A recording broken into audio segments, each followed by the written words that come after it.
سلو کلیت یہ ایسا مرض ہے کہ جس سے اپنے عقیدے کی پختگی ختم ہو جاتی ہے، اور یہ ایسی بیماری ہے کہ جس سے بڑے بڑے پختہ لوگ کہ جو کل اپنے عقائد کے تحفظ میں بباغِ دہل بولتے تھے، تقریریں کرتے تھے، جب سلو کلیت کی بیماری لگتی ہے تو وہ لوگ اتنے بزدل بن جاتے ہیں کہ ایک عام سے بندے کہ اگر وہ مسلک پہ حملہ کرے تو اس کا جواب دینا بھی ان کے لیے بڑا مشکل بن جاتا ہے۔ سلو کلیت کی بیماری بندے کو کمزور کرتی ہے اور بندے کو بزدل بناتی ہے، اور یہ بات بھی آپ کے ذہن نشین رہے کہ یہ بیماری سلو کلیت والی یہ صرف اہل سنت کے لحاظ سے ہے، دیگر مسالک کے لحاظ سے تو یہ بیماری نہیں، بلکہ ان کا تو یہ خاصہ ہے، ان کا تو یہ طریقہ ہے کہ ہر بندے کے پاس جا کے بیٹھو، جو بھی تمہارے جال میں پھنستا ہے اسے اپنے جال میں پھنساؤ۔ یہ نہیں کہ یہ قادیانی ہے، یہ رافضی ہے، یہ فلاں ہے تو یہ فلاں ہے، ان کا تو یہ خاصہ ہے، ان کے مسلک کی تو یہ تبلیغ ہے کہ جہاں چاہو جا کے بیٹھو۔ ان کے ہاں تو سلو کلیت بیماری ہی نہیں، وہ تو اس کو اچھا سمجھتے ہیں۔ سلو کلیت کی بیماری صرف اہل سنت کے لحاظ سے ہے، ہمارے لحاظ سے ہم اس کو بیماری سمجھتے ہیں، اس لیے کہ گھی کا خاصہ ہے کہ گھی خالص ہو، وہ نہ خالص نہ ہو، اس میں ملاوٹ نہ ہو۔ دودھ کا خاصہ یہ ہے کہ دودھ خالص ہو، اس میں کوئی ملاوٹ نہ ہو۔ لیکن جو وہی نجاست کو کیا خطرہ کہ نجاست میں مزید نجاست ملے، اسے تو کوئی خطرہ نہیں۔ ایک گندی نالی جو نجاست سے بری ہوئی ہو، اس میں نجاست کی چھینٹیں گریں تو نالی کو کیا پرواہ، اسے تو کوئی فرق نہیں پڑے گا، وہ تو پہلے ہی گند سے بری ہوئی ہے۔ لیکن دودھ میں اگر ایک چھینٹ بھی پڑ جائے تو خطرہ تو دودھ کو ہے، خطرہ تو گھی کو ہے جو پہلے پاک ہے، اسے خطرہ ہے نجاست سے کہ کہیں نجاست کی ایک چھینٹ بھی میرے اندر شامل ہو کے مجھے نجس نہ کر دے، اور جو پہلے ہی گند سے بھرا ہوا ہو اسے نجاست کی چھینٹوں سے کیا خطرہ۔ تو اس وجہ سے یہ بیماری سلو کلیت والی اہل سنت کے لحاظ سے ہے، بقیہ مسالک تو اسے وہ بیماری نہیں سمجھتے، لہذا جن کے نزدیک بیماری ہے علاج بھی انہوں نے بتانا ہے، اور جو اسے بیماری سمجھے ہی نہ، جن کے ہاں یہ بیماری نہیں بلکہ یہ ان کے ہاں تندرستی کی علامت ہو، تو وہ علاج کیا بتائیں گے، وہ ایسی تقریریں بھی نہیں کریں گے۔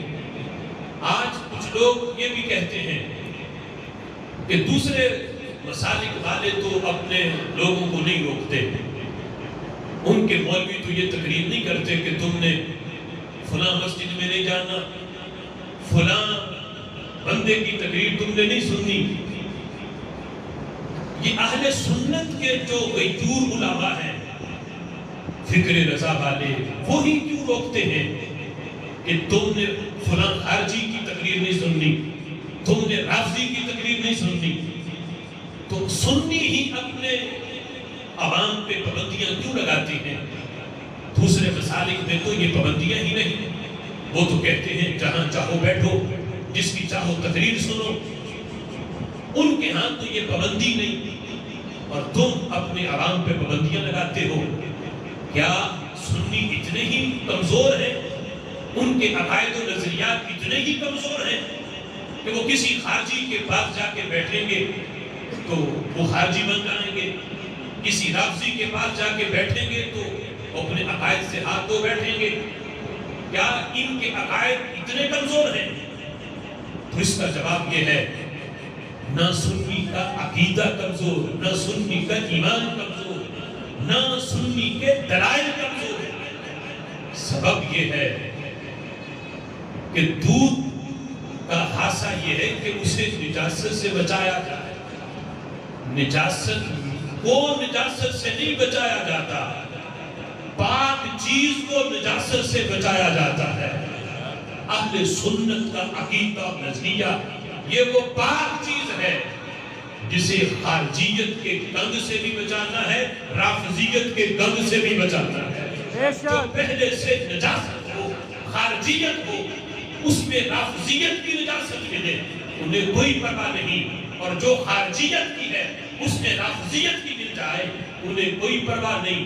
لیکن جن کو اللہ نے پاک اور ستھرا عقیدہ دیا ہے، خطرہ ان کو ہے کہ کہیں ان میں کسی قسم کی ملاوٹ نہ آ جائے. رب ذوالجلال قرآن مجید فرقان حمید میں ارشاد فرماتا ہے دودھ کا خاصہ بیان کرتے ہوئے اور تعریف کرتے ہوئے اللہ فرماتا ہے وَإِنَّ لَكُمْ فِي الْأَنْعَامِ لَعِبْرَةً.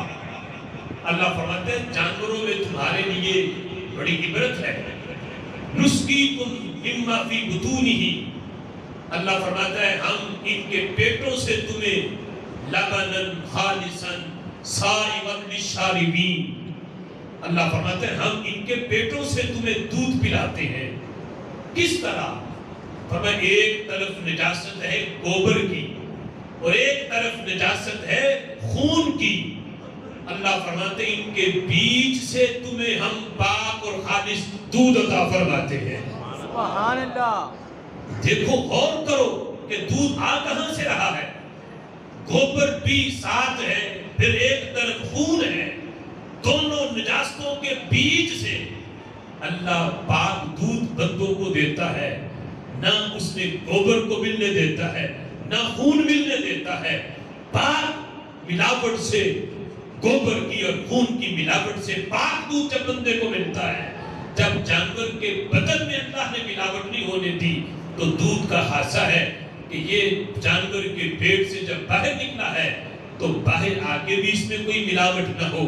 اسی طرح رب ذوالجلال نے جب مسلک حق اہل سنت جس میں نہ خارجیت ہے نہ رافضیت ہے یہ پاک مسلک دیا ہے تو اس کا یہ تقاضا ہے اسے پاک رکھا جائے. اس میں نہ خارجیت کی نجاست ملے نہ رافضیت کی نجاست ملے. یہ خاصہ دودھ کا ہے، اس کے لیے اہتمام کیا جائے. نجاست کے لیے یہ اہتمام نہیں ہوتا. یہ جواب ہے ان لوگوں کا کہ وہ تو اپنے لوگوں کو نہیں روکتے، وہ تو پابندیاں نہیں لگاتے، تم کیوں لگاتے ہو؟ ہم کہتے ہیں نجاست کو، نجاست سے کیا خطرہ؟ یہ پاک چیز کو خطرہ ہے کہ کہیں اس میں خارجیت اور رافضیت کی نجاست شامل نہ ہو جائے.